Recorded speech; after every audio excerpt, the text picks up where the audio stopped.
প্রশ্নই আসে না। বিতর্কিত কোনো লোক নির্বাচনে আসতে পারবে না। নির্বাচন কমিশন সাংবিধানিক প্রতিষ্ঠান, আইনের কাছে দায়বদ্ধ একটা অবাধ এবং সুষ্ঠু নির্বাচন যাতে হয় সেজন্য কাজ করবে। নির্বাচন পদ্ধতি বা নির্বাচন সঠিক সময়ে হবে কিনা, নির্বাচন ফেব্রুয়ারিতে না হওয়ার মতো কোনো কাজ বা কোনো ঘটনা এখনো ঘটেনি। আপনারা জানেন প্রায় 1.5 লক্ষ পুলিশ বাহিনীর সদস্য প্রশিক্ষণ কার্যক্রম চলছে। কিভাবে একটা ভোট কেন্দ্রে শান্তি শৃঙ্খলা রক্ষা করা যাবে, কিভাবে একটা অবাধ সুষ্ঠু নিরপেক্ষ নির্বাচন করা যাবে, কিভাবে একটা ভোট কেন্দ্রের আইন শৃঙ্খলা রক্ষার ইনচার্জ হিসেবে পুলিশ সদস্যরা, পুলিশ অফিসাররা দায়িত্ব পালন করবেন, এগুলো হাতে কলমে প্রশিক্ষণ দেওয়ার জন্য পুলিশ বাহিনী যে পদক্ষেপ নিয়েছে, নির্বাচন কমিশন সেটিকে স্বাগত জানায়। এবং নির্বাচন কমিশন একটা পুলিশ বাহিনীর কাছ থেকে একটা সুন্দর একটা ভালো নির্বাচন করার ক্ষেত্রে তাদের সদিচ্ছা এবং তাদের ইচ্ছার যে বহিঃপ্রকাশ, সেজন্য ধন্যবাদ জানাচ্ছে।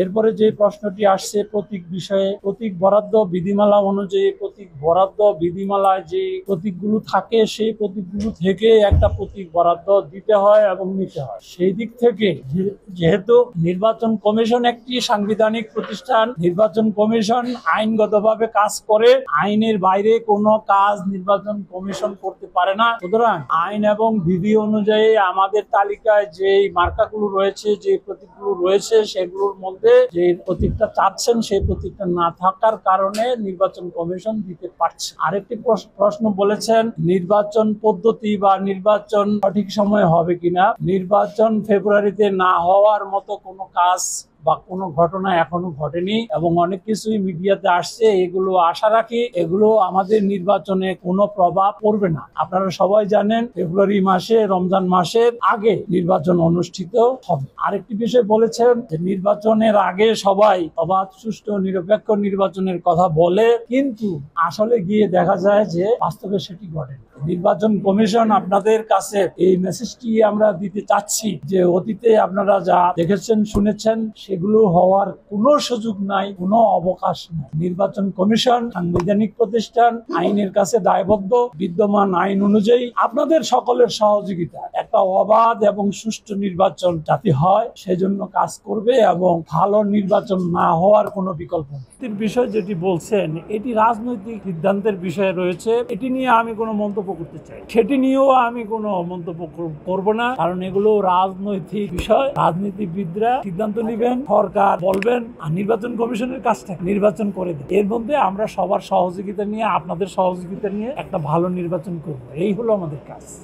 মিডিয়া কর্মী হিসেবে গতকালকের আমাদের প্রধান নির্বাচন কমিশনের একটা স্টেটমেন্ট দেখেছেন, সেটাই আমার বক্তব্য। আমার মুখ থেকে যদি শুনতে চান, আইনগতভাবে এখন তো ওই দলটার কার্যক্রম স্থগিত আছে। আপনি ভালো বুঝেন, স্থগিত থাকলে তো স্থগিত, সবকিছু স্থগিত। আমি বুঝাইতে পারছি, প্রশ্নই আসে না। বিতর্কিত কোনো লোক নির্বাচনে আসতে পারবে না এবং আমরা অনেক আইনকে খুব কঠোর আইনে পরিণত করতে যাচ্ছি এবং সেই আইন অনুযায়ী প্রার্থিতা বাতিল থেকে শুরু করে, মানে একটা আসনের ভোট বাতিল থেকে শুরু করে, সেন্টার বাতিল থেকে শুরু করে এই মাঠ প্রশাসন আমরা সর্বোচ্চ এম্পাওয়ারমেন্ট করব, ক্ষমতা দিব, যাতে করে প্রিজাইডিং অফিসাররা নিরাপত্তা বোধ করে এবং নিরাপদ থেকে তার দায়িত্ব পালন করতে পারে। দুর্গম এলাকা, ঝুঁকিপূর্ণ কেন্দ্র এবং পুলিশ বাহিনী, আনসার বাহিনী, যত লোক নির্বাচনের কাজে নিয়োজিত থাকবেন, অতীতের কথা আমরা ভুলে যেতে চাই। অতীতে যে সমস্যাগুলো সৃষ্টি হয়েছে এগুলো আমাদের মানুষের সৃষ্টি। আমরা আইন অনুযায়ী, সিস্টেম অনুযায়ী এটার জন্য যত সুশৃঙ্খল ব্যবস্থা গ্রহণ করা যায় সব ব্যবস্থাই নির্বাচন কমিশন গ্রহণ করে।